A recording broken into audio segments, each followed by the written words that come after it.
Muy buenas tardes tengan todos ustedes. Primero, pedirles disculpas por el inconveniente técnico que acabamos de tener, pero ya estamos listos, ya estamos preparados. Eh, a nombre de RIMA, quiero darles una cordial bienvenida y agradecer su asistencia a este webinar. Siempre decimos en RIMA que lo bueno se repite, y esta es la segunda vez que vamos a tener el placer de José Martínez, nuestro vicepresidente ejecutivo de inversiones, nos acompañe esta tarde para hablarnos de un tema muy interesante, muy de coyuntura, que es el contexto macroeconómico post-COVID. José, ¿cómo estás? Muy bien, Patricia, qué gusto de estar aquí con todos ustedes y de poder compartir algunas ideas con respecto a, sí, digamos, qué es lo que podemos esperar que ocurra en el futuro y cuáles son los escenarios que podemos considerar en nuestra planificación, dada la coyuntura que hemos venido enfrentando, ¿no? Perfecto. Bueno, José, antes de empezar, quería comentarles que tenemos habilitado el chat para sus preguntas, ¿no? La idea es que ustedes nos puedan hacer cualquier consulta, cualquier pregunta que quieran que se le formule a José, y terminando su presentación, se las transmitimos. Adelante, José. Bueno, buenas tardes a todos. Realmente es un gusto poder estar con todos ustedes compartiendo nuevamente y compartiendo justamente ideas con respecto digamos, los escenarios posibles que pudieran presentarse en el futuro, en la medida en la que ya estamos saliendo del impacto de esta enorme crisis, de este enorme emergencia sanitaria que hemos enfrentado a nivel global. Y digo que podemos ya estar saliendo porque, de alguna manera, el fin de esta crisis sanitaria se encuentra en la inmunidad de la población, ¿no? Y la inmunidad de la población se puede alcanzar ya sea por contagio y generación de anticuerpos o por, digamos, la inmunización a través de vacunas. Afortunadamente en el mundo hay un esfuerzo enorme por generar vacunas. En este momento hay casi 180 empresas en el mundo tratando de desarrollar vacunas. Muchas de ellas, 35 de ellas, ya están realizando, ya están en la fase de evaluación clínica, que es básicamente la fase de evaluación con seres humanos, y hay otras 145 que están en la fase de evaluación preclínica, es decir, todavía no han pasado a hacer pruebas con humanos. De las que 35 que ya están haciendo pruebas con humanos, 7 ya se encuentran en la fase 3. Digamos, se usan 3 fases. La última es la fase en la cual se prueba con un gran número de personas, con un número muy grande de personas en diferentes partes del mundo y de diferentes edades, con el propósito de determinar si las vacunas pueden generar efectos secundarios o reacciones adversas en algún segmento de la población. En esta fase ya hay siete empresas y de hecho una de ellas, digamos, la promovida por el gobierno ruso, digamos, ya ha sido lanzada, ¿no? Si bien, digamos, de acuerdo a estándares occidentales, esa vacuna no terminó, no cruzó, no hizo toda la fase 3, ya está, digamos, en uso y ya está siendo difundida a nivel global. Entonces, en general lo que esperamos nosotros es que estos esfuerzos traigan consigo resultados positivos. Más adelante, quién sabe un poco más tarde, quién sabe un poco más temprano, pero el próximo año deberíamos tener algún mecanismo de inmunidad en contra de esta enfermedad tan compleja que ha sumido al mundo digamos, en este estado de alerta general y de confinamiento. Ahora, los mercados de capitales ya están descontando este escenario, ¿no? Los mercados de capitales, si miramos los índices de acciones de los Estados Unidos, el Standard & Poor's o el Nasdaq, vamos a ver que, digamos, esos índices ya se encuentran nuevamente en los niveles máximos históricos. Si bien han estado atravesando una corrección en los últimos días, permanecen en niveles extremadamente elevados que revelan valorizaciones muy altas, que a su vez revelan expectativas de recuperación o de crecimiento, ¿no? En ese sentido, lo que queda es mirar qué viene hacia adelante, y justamente de eso trata esta presentación. En la presentación lo que vamos a tratar de analizar son 8 tendencias que consideramos que son las que le van a dar forma a los escenarios futuros. Y al final lo que voy a tratar de hacer es algunas proyecciones tanto para el crecimiento de la economía global como para el crecimiento de la economía peruana en 2 escenarios, uno positivo y uno menos optimista, ¿no? La primera tendencia, digamos, de las 8 tendencias que mencioné que íbamos a tratar, es probablemente la que genera mayor entusiasmo, ¿no? Es digamos, el gran paso al mejoramiento humano a través de la tecnología. Igual que durante la revolución industrial, las máquinas de producción industrial potenciaron la capacidad muscular del ser humano, es decir, permitieron al ser humano hacer cosas que antes no podía hacer a nivel, digamos, mecánico. La tecnología que está siendo desarrollada ahora a la larga, lo que va a hacer es potenciar la capacidad cognitiva del ser humano. En ese sentido, lo que va a potenciar no es nuestra capacidad muscular, sino es nuestra capacidad de idear, de crear, de implementar, de desarrollar cosas nuevas y sobre todo de mejorar nuestras facultades, ¿no es cierto? Nuestras facultades, nuestras capacidades y nuestra movilidad. Y existe una serie de tecnologías que están en proceso de desarrollo que probablemente se van a acelerar como producto digamos, con el paso de esta emergencia sanitaria. Podemos mencionar varias: los drones, la inteligencia artificial, el uso de la realidad aumentada, vestimenta inteligente, vehículos autónomos, robots, interfaces entre el cerebro y la computadora y órganos biónicos. Todos ellos deberían constituir un aporte sustancial e importante para la productividad de las personas y la productividad del trabajo en el futuro, en los próximos años, ¿no? Ahora, es importante tomar en consideración, y lo vamos a ver a lo largo de toda la presentación, que las tendencias que vamos a ir discutiendo se entrelazan entre sí. Se entrelazan entre sí y comienzan a generar, digamos, como una red, y esta red es finalmente la que nos permite, digamos, idear o pensar en escenarios posibles. De la misma manera que la revolución industrial requirió del barco a vapor, requirió de los ferrocarriles y requirió del telégrafo para impactar la actividad económica a nivel global, todas estas tecnologías que he mencionado antes requieren de una infraestructura básica que todavía está en proceso de desarrollo y que, digamos, va a tener que desarrollarse de manera paralela o antes de que muchas de estas tecnologías que mencioné anteriormente tengan uso en el proceso productivo, ¿no?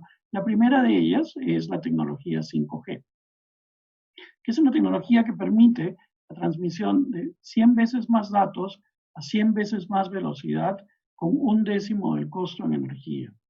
El tema importante, y es importante ver por qué, digamos, es importante ver el tema de cómo se entrelazan estas tendencias, es el hecho que la tecnología 5G, para poderse desarrollar y para poderse implantar a nivel global, requiere que los gobiernos se pongan de acuerdo con respecto si van a permitir o no van a permitir que la tecnología china, que aparentemente es la tecnología de punta en este campo, pueda ser utilizada por países occidentales, ¿no?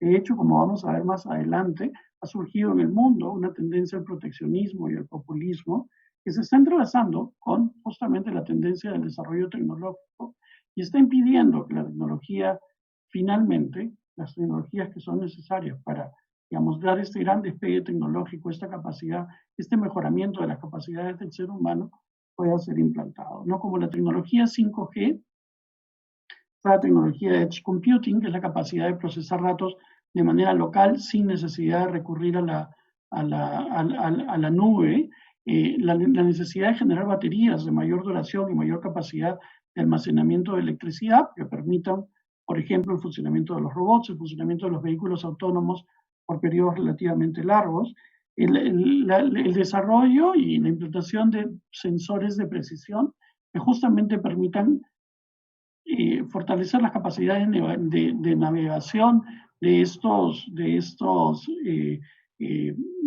nuevos desarrollos tecnológicos y que, digamos, les permitan generar la autonomía que efectivamente se requiere, ¿no?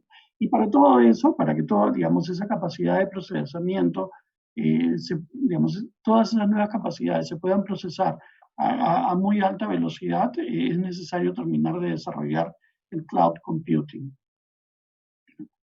y las computadoras cuánticas. Ahora, la segunda tendencia que podemos identificar se refiere un poco a la que mencioné anteriormente, ¿no? La dificultad que están teniendo los países para ponerse de acuerdo con respecto a cómo implantar estas nuevas tecnologías.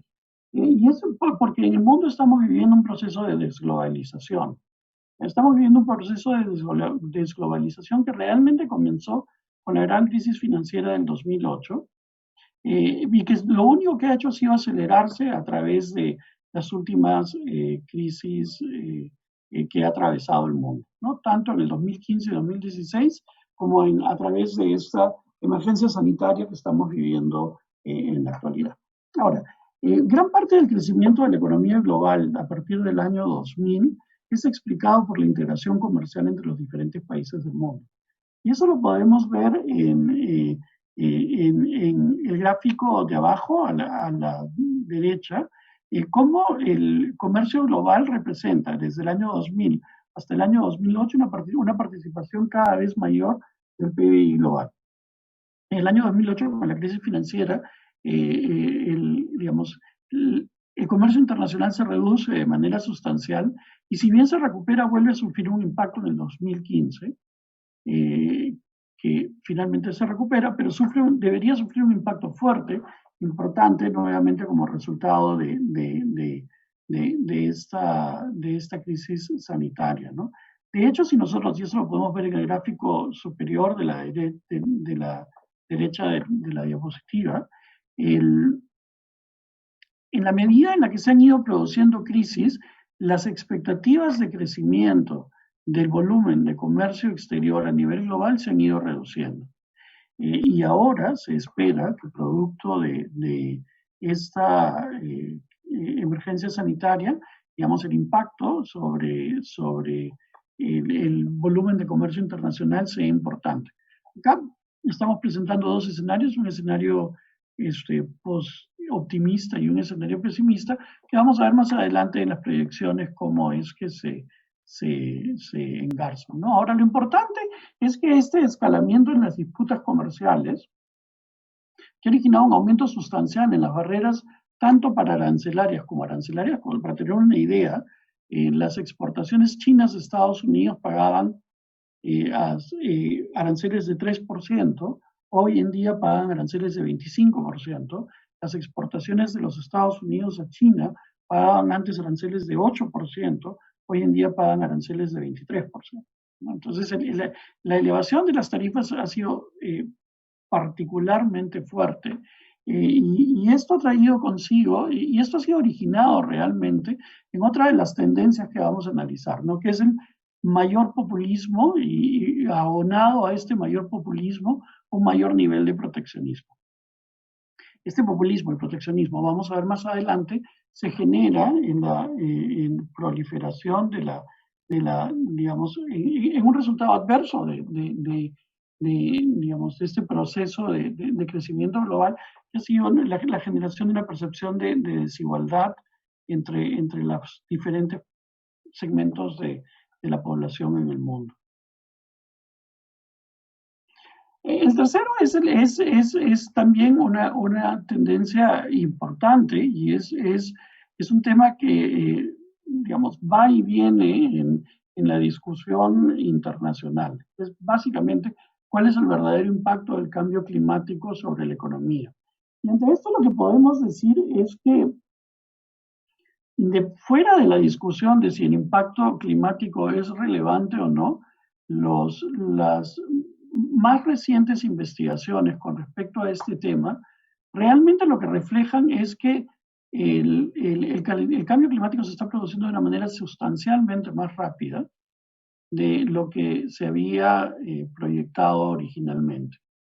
y que hemos dejado ya esta etapa de cambio climático lineal y hemos entrado en una etapa de cambio climático exponencial, en la que los cambios se van a producir sustancialmente más rápido y los cambios van a ser sustancialmente más grandes.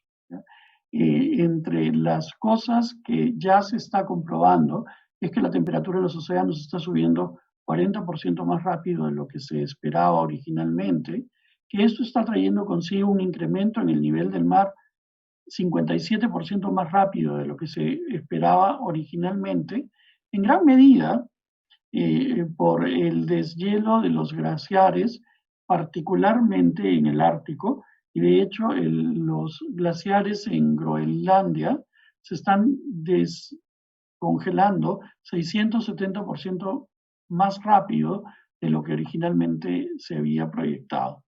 De la misma forma, el descongelamiento de los glaciares del Himalaya se está produciendo 100% más rápido de lo que originalmente se había proyectado. Y esto es importante porque a lo largo de las próximas décadas va a generar millones de personas, va a hacer que millones de personas sean desplazadas. Para que tengamos una idea, se espera que cerca de 300 millones de personas en el mundo sean desplazadas producto de la inundación de tierras costeras, producto de la elevación del nivel del mar. Y se espera que 500 millones de personas sean desplazados por la desertificación de tierras que actualmente no son desérticas. De hecho, hoy en día, gran parte de la migración que ya experimentamos, estas olas migratorias tan grandes que hemos experimentado tanto en América como en Europa, son explicadas por básicamente migrantes del clima, gente que está saliendo, se está desplazando de sus lugares originales de donde viven con el propósito de encontrar un nuevo lugar donde vivir porque la tierra en la que crecieron o digamos el cambio climático en la tierra en la que crecieron está cambiando sustancialmente las condiciones para sobrevivir ahí. Esto es sumamente importante ¿por qué? Porque va a impactar, digamos, a la generación que más va a impactar es, digamos, al grupo de personas. En este momento en el mundo nosotros podemos hablar de 4 generaciones viviendo de manera simultánea. Los baby boomers, la generación X, la generación Y, que son los millennials, y la generación Z, que son los que vienen después de los millennials. Y son las personas que en la actualidad tienen entre 10 y 24 años. Las personas que van a pagar el costo fundamental del calentamiento global son las personas que justamente se encuentran en esta generación. ¿Por qué? Porque el 60% de las personas que integran, que son parte de la generación Z, viven en zonas que van a ser afectadas severamente por el cambio climático, ya sea por el cambio severo de las condiciones de vida ahí, o por el hecho de que sus países o las ciudades en las que habitan no están debidamente preparadas para hacerle frente a este fenómeno. El climático, igual que digamos, la reducción del comercio internacional, son 2 tendencias que generan desafíos importantes para las empresas y en el mundo del futuro. Y a las cuales, digamos, desafíos a los cuales vamos a tener que encontrar mecanismos de adaptación que nos permitan salir adelante y tener éxito en esta situación tan retadora. Eso es un poco lo que, la cuarta tendencia, ¿no? Que vamos a entrar, digamos, de alguna manera ya tenemos que dejar de pensar en la era de los millennials y tenemos que comenzar a pensar en la era de la generación Z. La generación Z es más grande que la generación de millennials. En el mundo existen 1.8 billones de generación Z versus 1.7 personas en la generación de los millennials. Y una cosa interesante es ver cómo la generación Z se concentra fundamentalmente en los países o las economías que nosotros consideramos emergentes. La incidencia de las generaciones más jóvenes, tanto la generación Z como la que en esta presentación se llama la nueva generación, que son aquellas personas que tienen, los niños que tienen menos de 10 años en este momento, conforman una parte muy importante de la población de las economías emergentes y por el contrario, una parte relativamente pequeña de la población de las economías desarrolladas, los países, de alguna manera, podemos llamar los países envejecidos, los países que concentran una mayor parte de su población en la generación de los baby boomers o mayores, ¿no? Interesante ver, ¿ya? Por ejemplo, Europa y Japón están muy avanzados en este proceso. De hecho, la población de Europa y de Japón envejece de manera acelerada. Si uno calcula cuál es, digamos, la edad promedio del habitante de Japón o de Europa, es, digamos, el proceso de envejecimiento, me parece, se produce de manera relativamente acelerada. Tanto por el hecho de que digamos, la mortalidad ha disminuido sustancialmente, como por el hecho, como vamos a ver más adelante, que la tasa de fertilidad en estos países se ha reducido a niveles particularmente bajos, a niveles en los cuales la población deja de crecer y en realidad comienza a contraerse, lo cual, como vamos a ver más adelante, tiene una implicancia importantísima sobre lo que podemos esperar para el crecimiento económico a nivel global. Otro tema interesante que creo yo que se encuentra en esta diapositiva es la enorme similitud que existe entre la estructura poblacional, si lo vemos por generaciones, de los Estados Unidos y de China. Tienen más o menos el mismo porcentaje concentrado en personas mayores, digamos baby boomers, generación X o más o menos el mismo porcentaje en millennials, más o menos el mismo porcentaje en la generación Z y más o menos el mismo porcentaje en la nueva generación. Más adelante vamos a ver, sin embargo, el solo hecho de que estos países tengan políticas de inmigración totalmente diferenciadas va a generar cambios dramáticos en la manera como se va a componer esta población en los próximos, de aquí hasta el año 2100. Y el otro tema importante, yo creo que tenemos que mencionar, es que Perú es un país relativamente joven y que se encuentra más o menos en línea en estructura poblacional con países como India o como Indonesia. Ambos, India e Indonesia, producto de este bono de juventud o este bono demográfico, y del hecho de que son, digamos, poblaciones extremadamente grandes, van a convertirse en 2 de las 10 economías más importantes del mundo en los próximos 20 años. Perú entonces tiene una oportunidad importante de aprovechar lo que le queda del bono demográfico en el futuro, ¿no? Otra cosa que es importante ver en este gráfico es que existe un grupo de países que incluso son más jóvenes que las economías emergentes que ya están en proceso de crecimiento y de industrialización. Países como Nigeria o Pakistán, por dar un ejemplo, pero en realidad muchos países del África y muchos países, digamos, musulmanes, en la actualidad constituyen la reserva de población de todo el mundo, ¿no? Y hacia adelante, digamos, en los próximos 70 años, se van a convertir, como vamos a ver más adelante, en los lugares en donde se va a concentrar la mayor parte de la población, y la mayor parte de la población joven en el mundo. Es interesante ver, ¿ya?, que no todos los generación Z son iguales. Yo creo que hay una diferencia importante entre los generación Z que han crecido en las economías emergentes y los generación Z que han crecido en las economías desarrolladas. ¿Por qué? Porque los jóvenes que han crecido o que están creciendo, digamos, que se están formando en las economías emergentes, son jóvenes que están acostumbrados a ver un rápido crecimiento económico, están acostumbrados a ver que su país se enriquece. Por el contrario, los jóvenes que han crecido en los países desarrollados probablemente han experimentado un mayor nivel de frustración y de estancamiento, porque a lo largo de los últimos 20 años el crecimiento se ha concentrado sustancialmente en las economías emergentes. De hecho, es justamente esta generación Z la que constituye la principal reserva de apoyo político para líderes como Bernie Sanders o Elizabeth Warren en los Estados Unidos. Es una población que valora las empresas y valora digamos, la economía capitalista, pero que está dispuesta y promoviendo y está pensando en reformas progresivas sustanciales dentro de sus países, ¿no? En los Estados Unidos y en Europa estos movimientos se están haciendo cada vez más importantes y de hecho probablemente se van a convertir en la principal fuente de transformación política en los próximos 30, 50 años.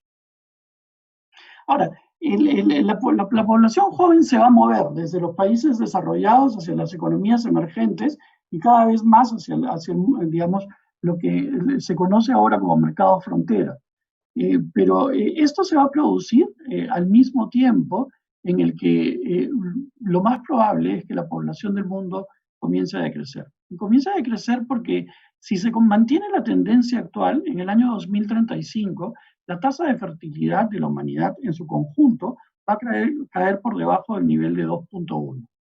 En el mundo se requiere 2.1 hijos por mujer para que la población del mundo se estabilice, ni crezca ni se reduzca. Básicamente es los 2.1 hijos reemplazan al padre y a la madre dentro, digamos, del pool de la población. En este momento el ratio de fertilidad es 2.4 y se espera que en el 2035 caiga por debajo de 2.1 para alcanzar un nivel de 1.7 en el año 2100. Estas proyecciones son hechas por la Universidad de Washington, pero si esta proyección se cumple, para el año 2100 China va a ver que su población se reduce en 46.8%. La India va a ver que su población se reduce en 21.4%. Y Japón va a ver que su población se reduce en más de 50%. Lo mismo ocurriría con Italia y lo mismo ocurriría con muchos países europeos. Es interesante ver cómo la única barra que crece y que crece de manera sustancial es Nigeria, que si recuerdan en el gráfico anterior, se encontraba como el país en donde se concentraba la mayor proporción de su población, se concentraba en la nueva generación. El otro caso interesante son los Estados Unidos, en los que se espera que la población siga creciendo, a pesar de que su estructura poblacional hoy en día, como vimos en el gráfico anterior, es muy parecida a la de la China. La razón por la que se espera que la población siga creciendo es simplemente una. La política de inmigración de los Estados Unidos es sustancialmente más flexible, a pesar de lo que todos, de la impresión que muchos pudieran tener, es sustancialmente más flexible que la de muchos países en el mundo. Y al contrario, los Estados Unidos usan la inmigración como un mecanismo que activan y desactivan justamente con el propósito de balancear la estructura poblacional de su país. Porque como vamos a ver más adelante, el crecimiento poblacional es fundamental no solo para el crecimiento económico, sino también es fundamental para el crecimiento de la productividad. Ahora, lamentablemente todo este proceso de globalización y de crecimiento ha coincidido con un creciente nivel de descontento social,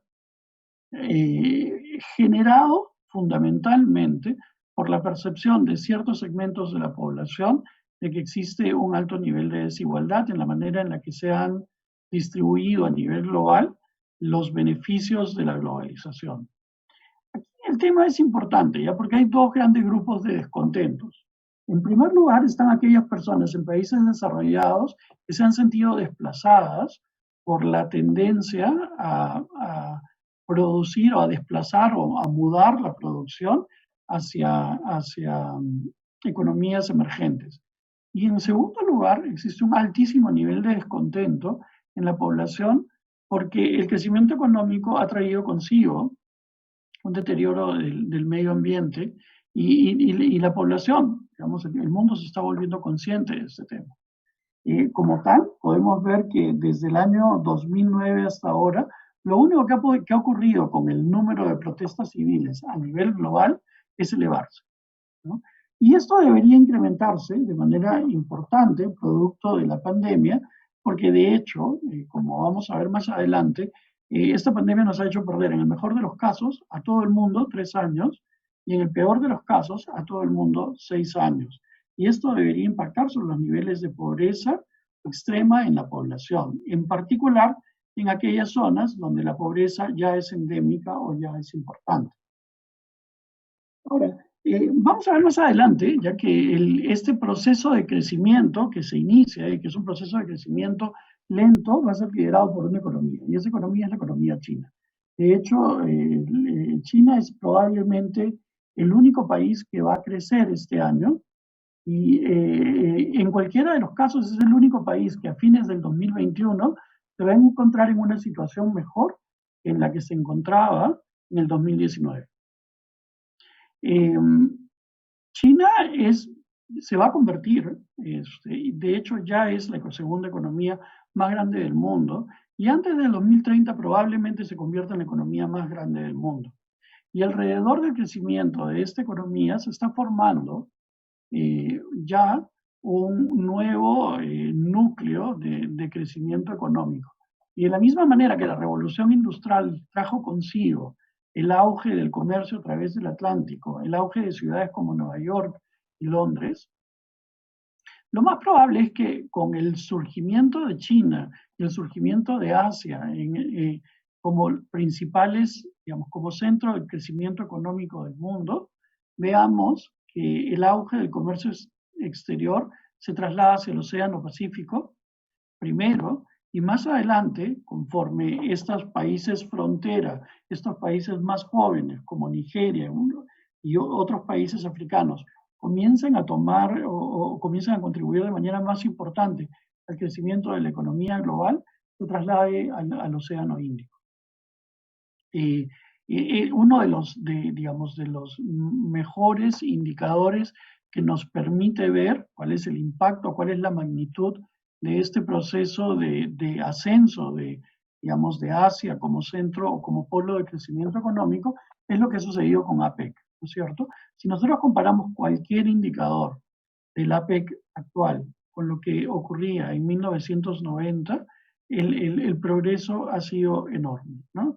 El PBI más que se ha multiplicado más que por 2, ya ha pasado de ser el 46% al 51% del PBI global. El valor actual del comercio dentro de APEC ha pasado de ser 3 billones de dólares a ser 24 billones de dólares. Y como resultado de esto, la población en general de la región de APEC ha pasado de ser 10.000 dólares a ser 22.000 dólares. Ahora, Perú, nuevamente, igual que Perú tiene un bono demográfico que explotar todavía, Perú tiene un posicionamiento geográfico también que explotar todavía. Porque nosotros contamos con uno de los principales puertos de la cuenca del Pacífico en Sudamérica, somos miembros de la PEC y comerciamos, de hecho, nuestro principal socio comercial es la República Popular China, ¿no? Fuera digamos, del desarrollo económico que se va a concentrar en el Pacífico, China está desarrollando dos grandes rutas, ¿no? La que se llama la que han llamado la nueva ruta de la seda y que se extiende desde la China hasta Europa, más o menos replicando lo que fue la ruta de la seda en tiempos digamos, del Renacimiento, y una segunda ruta, que es la ruta, lo que se conoce como la ruta de la seda marítima, que también se extiende desde la China hasta Europa, a través del Océano Índico y pasa por África, ¿no? Entonces, otro de las grandes tendencias globales no solo es la preponderancia asiática, sino es la rotación digamos, del centro económico del mundo, desde el Atlántico hasta el Océano Pacífico, en primer lugar. Ahora, lamentablemente todo esto va a venir con altos niveles de deuda, y esto va a venir con altos niveles de deuda, no solo porque los países, las empresas y las familias han venido endeudándose de manera sustancial a lo largo de las últimas décadas, sino porque esta pandemia ha generado un aumento importantísimo en los niveles de endeudamiento a nivel global. Sin ir muy lejos, la República del Perú ha pasado de tener un endeudamiento equivalente al 27% del Producto Bruto Interno, va a pasar a tener un endeudamiento más cercano al 40, superior al 40% del Producto Bruto Interno a fines del 2021. Producto de las medidas que han lanzado los países para tratar de contrarrestar la pandemia, por ejemplo, en los Estados Unidos, la carga de deuda con la que cuenta cada uno de los pobladores de Estados Unidos, con la que nace cada poblador de Estados Unidos, ha incrementado en 35%. ¿No? Y eso se puede ver claro acá en el gráfico de la derecha, en donde el volumen de emisiones de deuda en mercados desarrollados se ha multiplicado de manera sustancial a partir del segundo trimestre del 2020, como resultado de la necesidad de combatir el impacto económico de esta gran emergencia sanitaria, ¿no? La productividad también viene bajando. Y viene bajando ya desde hace algún tiempo. Ya esto suena contraintuitivo porque hemos comenzado la presentación diciendo, o sea, hablando del enorme desarrollo tecnológico y de las enormes oportunidades que existen en el desarrollo tecnológico en las próximas décadas. Sin embargo, digamos, el impacto disruptivo de estas tecnologías sobre la capacidad de producción de las economías todavía no se percibe. Antes del año 2008, el nivel de productividad, en particular de las economías emergentes, la tasa de crecimiento de la productividad, en particular en las economías emergentes, subió mucho producto, como comentábamos antes, de la integración comercial de los países, subió mucho como consecuencia de este proceso de globalización. Como vimos antes, este proceso de globalización se interrumpió temporalmente en el 2008 y eso hizo que la tasa de crecimiento de la productividad en todas partes del mundo cayera. A partir de ese entonces, realmente la tasa de crecimiento de la productividad no ha subido. La tasa de crecimiento de la productividad en realidad se ha mantenido estable o ha venido bajando, a pesar del impacto disruptivo de algunas tecnologías. ¿Por qué? Porque en forma paralela al impacto de estas tecnologías, se estaba produciendo una serie de eventos negativos que se han vuelto cada vez más frecuentes. ¿Ya? Entre los que podemos mencionar, esto sale de un estudio realizado recientemente por el Banco Mundial, podemos mencionar tres cosas: los desastres naturales, las guerras y las crisis financieras. Y aquí nuevamente nuestras tendencias de largo plazo se entrelazan, porque el 70% de los desastres naturales que se han producido en los últimos 20 años pueden ser vinculados directamente al cambio climático. Y en particular, podemos decir que el número de desastres naturales que se han producido en la última década es aproximadamente el doble del número de desastres naturales que se produjeron en la década anterior. Ahora, los desastres naturales tienen impactos de largo plazo sobre la tasa de crecimiento de la productividad de las economías. En particular, lo que se ha podido medir es que la tasa de crecimiento de la productividad se reduce a lo largo de 3 años en 7%. Y en el caso de las pandemias, como la que estamos viviendo ahora, la tasa de crecimiento de la productividad se reduce a lo largo de 3 años en 4%. Desde ese punto de vista, no debería extrañarnos que esta tendencia de crecimiento en la productividad se acentúe. Es importante ver, ¿no?, que esta reducción en la tasa de crecimiento de la productividad se ha producido a lo largo de todo el mundo. Y de hecho, aquí los puntos amarillos son la tasa de crecimiento de la productividad en el periodo 2003-2008 y las barras azules son tasa de crecimiento de la productividad que prevaleció entre el 2013 y el 2018. Y ahí vemos que en todos los casos el punto amarillo está sustancialmente por encima de la barra azul. En particular, sí, en particular, las diferencias más grandes se pueden observar, o digamos, los niveles de crecimiento de la productividad se pueden más bajos se pueden observar en América Latina y el Caribe, ¿no? Y en el Medio Oriente y África del Norte. Esto, digamos, digamos, ha podido demostrar que la tasa de crecimiento de la productividad depende fundamentalmente de la inversión en capital físico, en capital humano y de la innovación.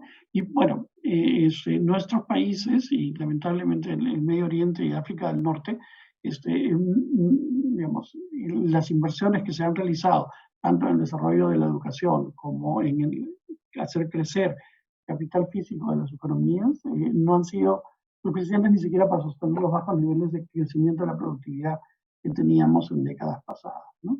En conjunto, entonces, lo que vemos es una combinación de factores que lo que deberían hacer es que la economía global crezca más despacio en el futuro. De hecho, si durante los últimos 5 años la economía global creció a una tasa promedio de 2.8%, podemos esperar que durante los próximos 5 la economía global crezca a una tasa promedio de 2%. En el mejor de los escenarios, debería tomarnos por lo menos 3 años al mundo en su conjunto recuperar los niveles de ingreso per cápita que teníamos antes de la pandemia. Y si el escenario negativo que voy a presentar más adelante es el que se realiza, podríamos esperar que nos demore hasta 6 años regresar al nivel de ingreso per cápita que teníamos antes de la pandemia.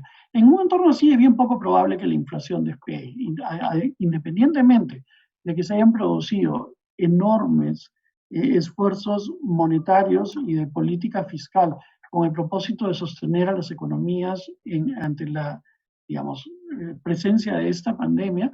Todas las tendencias que he mencionado antes deberían, por lo menos en los próximos 5 años, mantener la tasa de crecimiento de los precios bastante controlada. Y en línea con eso, deberíamos observar tasas de interés muy bajas a nivel global, ¿no? En los países que ya tienen tasas de interés muy bajitas, como los Estados Unidos, en los que las tasas de interés de los bonos del gobierno de los Estados Unidos van desde 0 a ligeramente por encima de 1% para plazos de 30 años, como en el, o en el caso de Europa, en que las tasas de más corto plazo son negativas y las tasas de 10 años se encuentran alrededor de niveles de 0. Países como el Perú, las tasas de interés son más altas y deberían mantenerse más altas por un periodo de tiempo, pero lo que de todas maneras vamos a ver es una convergencia lenta de nuestras tasas de interés en soles también hacia esos niveles en el futuro. Ahora, es